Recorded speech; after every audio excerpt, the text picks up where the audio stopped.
I'd just won $1 million. Just then, my parents and Stephanie, my sister, joined me, screaming for joy. Dad said, "You've done it. You brilliant, brilliant child. You've made us all rich." Hi, my name is Hope, and this is the story of me becoming a millionaire.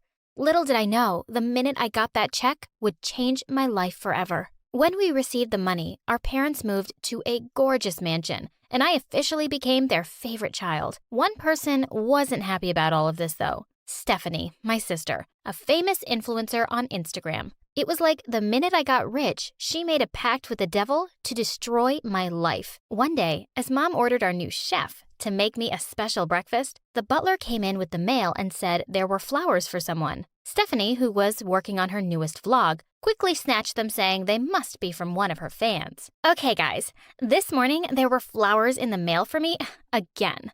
This is the biggest bouquet I've ever gotten, and there's a note here too. I'll read it. "Your beauty has me captivated. I saw you and I knew I would never look at another. I love you. Hope." What? I jumped toward her to grab the piece of paper, but she ripped it up. I was joking, guys. Everyone knows I'm the prettier sister. Anyways, these flowers are half dead, and I think I see bugs. I'll throw them out. Dad threw down his fork and knife and stopped eating. "How dare you behave like that with your sister? She won $1 million. They could have been for her." But she said, "They were mine. I'm the pretty one." A few days later, I saw a guy mowing the lawn across from ours. I had to admit, guys on this side of town were HOT. I noticed he was looking at me, so I waved at him, and for a minute, he looked nervous. Then he started coming over. As soon as he reached me, he handed me a beautiful rose and said, "Hi, I'm..." The door of the house suddenly opened and another boy walked out. He took one look at me and rushed over. "Nathan, are you done mowing the lawn? We don't pay you to hit on our gorgeous neighbors." Nathan turned red. I was so embarrassed. I'd called him over, and now this rude dude was insulting him. Nathan just smiled and winked at me. Then he turned and ran back. "I'm getting to it, man. Chill." By then, the other guy had walked over to me. He grabbed my hand, shaking it far too enthusiastically for my liking. "You're Hope, that millionaire girl. I'm following you on Instagram. You looked so beautiful on TV. I'm Jake." Steph and Dad saw us from the window and joined us. As soon as Steph heard this guy was following my account, she tried to cut in and introduce herself, asking if he'd seen her on Instagram. But Jake totally ignored her. She looked furious. Uh-oh, here she blows. But thankfully, Dad cut in. "I'm glad you've all met each other. We met him when we came to check out this place. I hope you two will get along well since you'll be going to the same school." Jake grinned and winked at me. "I think we'll get along just fine, sir." Oh, great. I shuddered thinking about hearing this weirdo talk like that for a whole freaking school year. The next day before school, I was roaming our huge new yard when I noticed an envelope in the mailbox. I ran and snatched it up, looking to see who could have left it. I saw Jake from across the road. "Hey, did you see who left this?" He blew me a kiss and shouted, "Read it alone." I went inside and opened the letter. "Dear Hope, ever since I saw you, I can't think of anyone else. I've written a poem for you. I saw you once by the lovely sea. My world so sad, felt full of glee. I looked at you, and I knew I love you deep, and I love you true." Jake had written me a poem? That was the most romantic thing anyone had ever done. Who would have thought Jake could write something so beautiful? I ran to Steph. "Look at this, sis. My first ever love letter. You know who I think sent it? Jake. Maybe he's not as bad as I thought." To my shock, she just snatched the letter and started screaming. "Get off your high horse, Hope. Stop acting like the world worships you now that you have some stupid money. I can't believe you're trying to embarrass me because one stupid guy wrote you a stupid note." That was so mean. How could she say something like that? "You're just jealous because Mom and Dad like me more now." But luckily, Mom pulled us apart and yelled at Stephanie. "Stephanie, behave yourself. If you can't be as useful as her, at least appreciate what she's done for us. She's paid for this huge mansion. You're all just eating out of her hands because she's rich now. Disgusting." But Mom just pushed us out of the house for school. School! Stephanie had already made friends because of her Instagram, but the only person I knew was Jake, who may have been both a stupid jock and a secret poet. But as soon as I walked into class, all thoughts of Jake and his notes disappeared when I saw him. The guy who was mowing the lawn. Nathan. The minute our eyes met, he rushed over to me. "Hi, I never got to properly introduce myself. I'm Nathan, school jock by day, gardener, and waiter by night." I laughed, and I half expected him to make a remark about me being a millionaire, but he waited instead for me to introduce myself. Did he not know I was the new millionaire girl everyone was talking about? "Oh, hi, I'm Hope." Nathan said, "Okay, Miss Hope. I'm sorry if what I say freaks you out, but you look gorgeous." For a minute, I didn't know what to say, and he pulled out a seat next to his. "Sit with me?" I couldn't believe this guy was being so obvious about liking me. The girls around me were clearly jealous. That evening, there was a huge party at one of the seniors' house, and Nathan had invited me to go with him. Steph couldn't stop talking about it. "I'm going to make the best vlog ever, and sponsorships will pour in."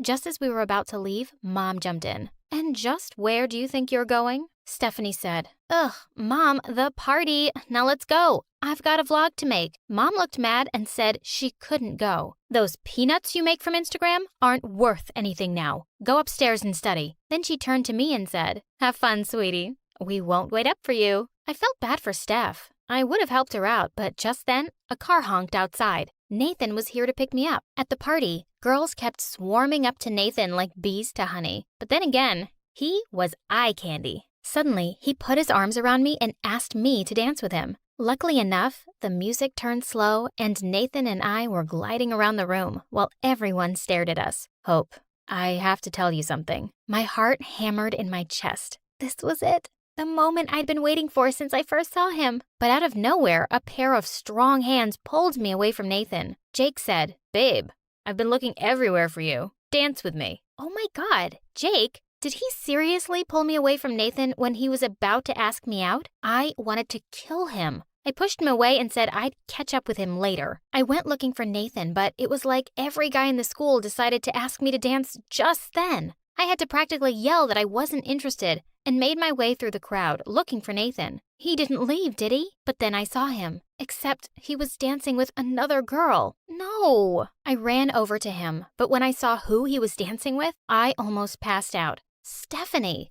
She said, "Hey there, sis. I saw you dancing with Jake, so I thought I'd give this cutie some company." I said, "Nathan, I'm sorry, he was just..." She said, "Oh, stop it, you. Stop playing with this poor boy's heart." I told him everything about Jake. In fact, I told everyone. I immediately saw what she was doing. She was streaming it live. I said, "What? No, Nathan, don't listen to her." I turned to tell him the truth, but he was gone. "What's your problem? You've gone too far, Steph." The next day at school was hell. Nathan wouldn't even look at me, and everyone else kept calling me a two-timer. At lunch, I saw Stephanie grab her tray and sit right next to him. I glared at her. "Why don't you just sit in his lap, you idiot?" Steph turned in my direction as if she'd heard my thoughts and stuck her tongue out at me. Then she put her head on Nathan's shoulder. The witch. That was the last straw. I jumped up and got onto the table. Everyone around me gasped. I said, "Nathan, I know you think I've been playing with you, but that's not true.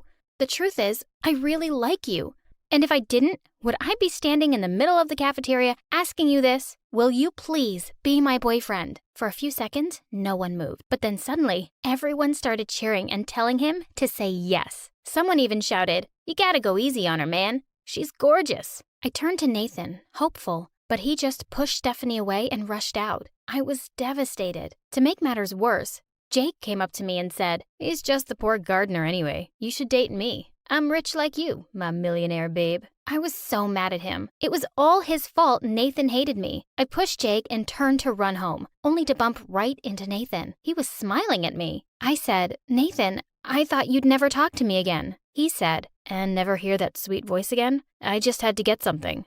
It was a gorgeous silver necklace. He put it around my neck and said, "You're the moon, and I'm forever a star in your orbit, Hope." I was so happy. I hugged him right in the middle of the school. I heard people cheering around us. I looked around to see practically half the school. When I got home, I was still blushing and grinning like an idiot. But the minute I walked in, my smile faded. Mom and Dad were sitting in the lounge looking grim.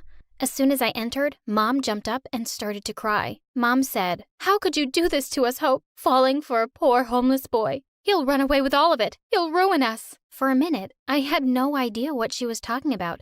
But then she showed me her phone. It was a video of me and Nathan hugging. How did they find out so soon? Just then, I saw Stephanie sitting in the corner of the room. She caught my eye and grinned. Of course she had a hand in this. I said, "Mom, Nathan is not homeless. His parents aren't poor. He just works so he can help pitch in for school." Stephanie said, "She's lying, Mom." "Dad, you saw his car. It was tiny. He's just after her money." I tried to protest and said, "He doesn't even know I'm rich. He didn't recognize me at all." But no matter how hard I tried, Stephanie just yelled louder that Nathan was lying to me. I couldn't take it anymore, so I ran to my room. I needed to think straight.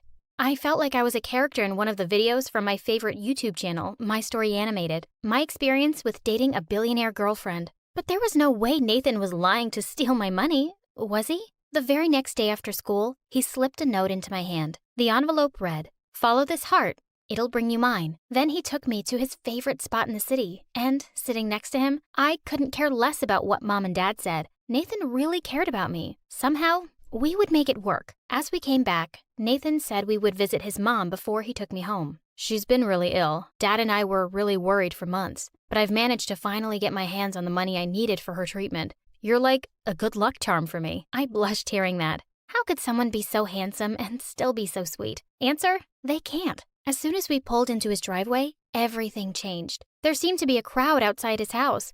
There was Jake, looking furious, and two people who I assumed were Jake's parents. And behind them was Stephanie, grinning like the idiot that she was. Her camera was out, and I knew we were being streamed live. Nathan said, "What now?" To my utter horror, Jake started shouting about how Nathan was a thief. He said Nathan had stolen his wallet. I said, "That's ridiculous. And Steph, put away that stupid phone." Jake said, "Oh yeah? Then what was this doing in your room?" Then he waved his wallet in Nathan's face. He looked like he'd seen a ghost. Nathan said, "No, that can't be. I don't know how." But just then, Nathan's dad stepped up and said, "Don't lie, son. We saw them pick it out from a pile of clothes. I've never been more disappointed in you." I tried to defend him again when suddenly Stephanie showed me something horrible. Stephanie said, "Guess what else we found, sis? My diamond bracelet. I hadn't even realized it was missing." I turned to Nathan in horror and said, "How could you? Is this how you plan to pay your mom's bills? I could have given you the money. You just had to ask." Then I turned and ran away. I felt pity for Nathan, but I was devastated. I never thought he'd stoop so low. The next few weeks after school were horrific. At school, it seemed like everyone had seen Steph's stupid video and everyone was avoiding Nathan. It broke my heart to see him alone and sad, but I didn't know what else to do. Worst of all, now Jake was always by my side. I couldn't even think of talking to Nathan with Jake around. I really missed Nathan. So one day, when I finally managed to shake off Jake, I went to Nathan's mom's house. I wanted to see him just to give him another chance to explain himself. Maybe he wasn't really guilty. His mom was on the porch, so I didn't even have to ring the doorbell. She told me where his room was and said another girl had just dropped by minutes ago. Curious, I tiptoed to his room. His door was slightly open, and what I saw almost made me pass out. Stephanie said, "Nathan, baby, she didn't even trust you. You knew Jake set you up. You could have gotten out of it, but she didn't even let you try. She thinks you're after her money. Date me instead." It was Stephanie. She was trying to hug Nathan, who kept pushing her away. "Get out of here. Jake couldn't have put her bracelet there. I'm done with both of you. Get out." With that, he suddenly pushed the door open for her and jumped back, horrified. For a minute, our eyes met. "Hope, I'm so sorry. I'm so sorry. I understand now why you hate me." And then I turned and ran. Behind me, I heard Stephanie giggling. "Oops. Eavesdropping, was she?" If I thought my heart was broken before, it was smashed to pieces now. And I was the culprit. I'd let down the love of my life, and now he hated me. And it was all Jake's and Stephanie's fault. I ran all the way to Jake's house and banged on his door. He said, "Babe, I was just thinking about you." I slapped his face. "I never want to see your face again. I know what you did to poor Nathan. I don't care how many love notes you write to me. Don't ever freaking talk to me again." Jake looked stunned for a minute, but the next second he burst out laughing. "What love notes? Did you think it was me? Oh, you're smarter than that. I just saw that loser gardener leaving the note there, and I pretended it was me. There was no way I was going to stand by while you dated him. Now that the romance is over, do whatever." He slammed the door in my face. For a moment, I stood there, Just then, I heard him behind me. I saw you once in a crowded room, and I felt 1,000 flowers bloom. I looked at you, and you at me. My heavy heart was finally free. I turned and looked at my secret admirer in shock. Nathan!